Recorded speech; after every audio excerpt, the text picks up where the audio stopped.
বাড়ি ফাঁকা থাকার সুযোগকে কাজে লাগিয়ে চুরি, অবশেষে পুলিশের জালে অভিযুক্ত। গত 8 তারিখ ছট পুজোর দিন সুরাজ বাসফোর পুজোর কাজকর্ম সেরে কোচবিহার আত্মীয়র বাড়িতে গিয়েছিলেন। বাড়িঘর তালা মেরে নিশ্চিন্তে কোচবিহার যান তিনি। 15 তারিখ ফিরে আসেন শিলিগুড়ি। বাড়ি ফিরে এসে দেখেন বাড়ির দরজা ভাঙা, সবকিছু ওলট পালট। ভিতরে ঢুকে দেখেন খোয়া গিয়েছে স্বর্ণালঙ্কার, রূপোর অলঙ্কার এবং নগদ অর্থ। বাড়িতে চুরির ঘটনায় মাথায় হাত পড়ে তার। 16 তারিখ বিষয়টি নিয়ে শিলিগুড়ি থানায় লিখিত অভিযোগ দায়ের করেন তিনি। থানায় অভিযোগের 12 ঘন্টার মধ্যেই শিলিগুড়ি থানার অ্যান্টি ক্রাইম উইং এর পুলিশের হাতে ধরা পড়ে যায় এই চুরির ঘটনায় যুক্ত সন্দেহে ভিকি বাল্মীকি নামে এক দুষ্কৃতী। অভিযুক্তকে টিকিয়াপাড়া থেকে গ্রেফতার করে শিলিগুড়ি থানার অ্যান্টি ক্রাইম উইং এর পুলিশ। ধৃতকে আদালতে পাঠানো হয় 17 তারিখ এবং তদন্তের স্বার্থে আদালতের কাছে রিমান্ড চাওয়া হয়। আদালত অভিযুক্তকে 4 দিনের পুলিশ রিমান্ডে দেয়। এরপর ধৃত ভিকি বাল্মীকিকে হেফাজতে নিয়ে তাকে জিজ্ঞাসাবাদ করে তার বাড়ি সংলগ্ন এলাকায় মাটি খুঁড়ে ওই বাড়ি থেকে চুরি যাওয়া স্বর্ণালঙ্কার, রূপোর অলঙ্কার সহ অন্যান্য জিনিসপত্র উদ্ধার করে শিলিগুড়ি থানার পুলিশ।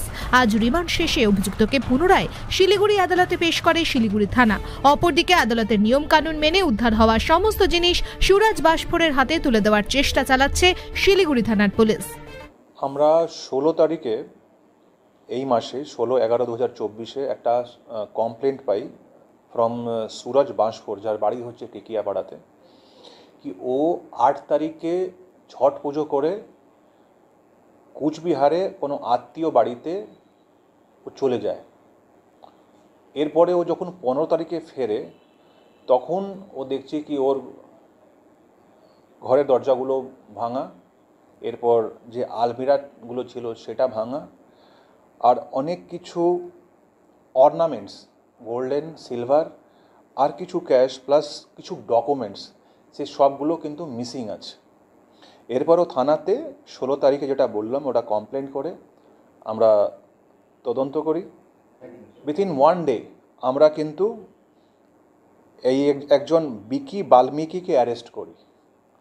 আমরা যে ইনভেস্টিগেশন করার পর এটা পেলাম কি ভিকি বাল্মীকি যে আছে ওরও বাড়ি কিন্তু টিকিয়াপাড়াতে, সে ইনভলভ আছে।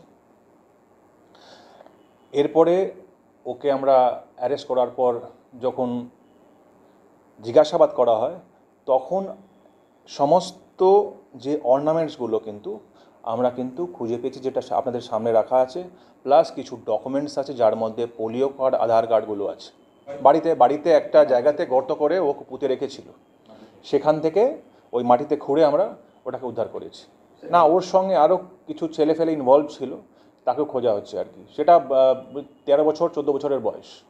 আর এর কিন্তু আগেও কিন্তু অনেক রেকর্ড আমাদের কাছে আছে যে নর্থ বেঙ্গলে জেলা ধরে আর কি বিভিন্ন থানা এলাকাতে কিন্তু চুরি করেছে। তাহলেও সেটাও আমরা খতিয়ে দেখছি কি আর কোথা কী করেছে। ব্যুরো রিপোর্ট, আমার Bangla. This channel does not promote any violent, harmful, or illegal activities. All content provided by this channel is meant for an educational purpose only. আপনি কি অর্থনৈতিক সমস্যায় রয়েছেন? আপনি কি বেকার ঘুরে বেড়াচ্ছেন, চাকরি পাচ্ছেন না? আপনার কি বারবার বিয়ে ঠিক হয়েও ভেঙে যাচ্ছে? রোজগার করছেন কিন্তু অর্থ জলের মতো বেরিয়ে যাচ্ছে। এবার এই সব সমস্যার সমাধান জ্যোতিষ প্রদীপ শাস্ত্রীর কাছে। আন্তর্জাতিক খ্যাতিসম্পন্ন, বহু সম্মানে সম্মানিত রত্ন বিশেষজ্ঞ ডক্টরেট শ্রী প্রদীপ শাস্ত্রী, বাকসিদ্ধিপ্রাপ্ত জ্যোতিষী ডক্টরেট শ্রী প্রদীপ শাস্ত্রী। তিনি যাহা বলেন তাহাই ফলে। ডক্টরেট শ্রী প্রদীপ শাস্ত্রী বশীকরণ ও বিবাহ স্পেশালিস্ট। ব্যর্থ প্রেম, বিয়েতে বাধা, ভৌতিক উপদ্রব, ব্যবসাতে বাধা, পারিবারিক সমস্যায় জেরবার, সব সমস্যার সমাধান একমাত্র ডক্টরেট শ্রী প্রদীপ শাস্ত্রীর কাছেই।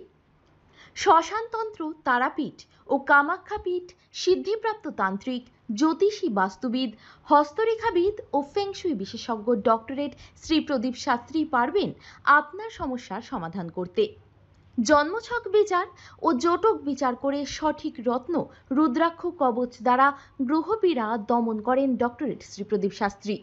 ডক্টরেট শ্রী প্রদীপ শাস্ত্রী তারাপীঠ মহাশ্মশানের চিতার ওপর মহাহোমের মাধ্যমে ভৌতিক উপদ্রব, শত্রু বাধা, তীব্র বশীকরণ, বিচ্ছেদ, ব্যবসায় উন্নতি সহ সমস্ত প্রকার জটিল সমস্যার স্থায়ী প্রতিকার করেন।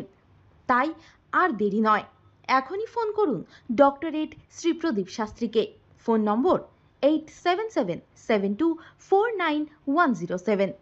ডক্টরেট শ্রীপ্রদীপ শাস্ত্রীর চেম্বার হাতিয়াড়া, বাগুইয়াটি, বর্ধমান, দক্ষিণেশ্বর, কোচবিহার, শিলিগুড়ি, আসাম ও ত্রিপুরা।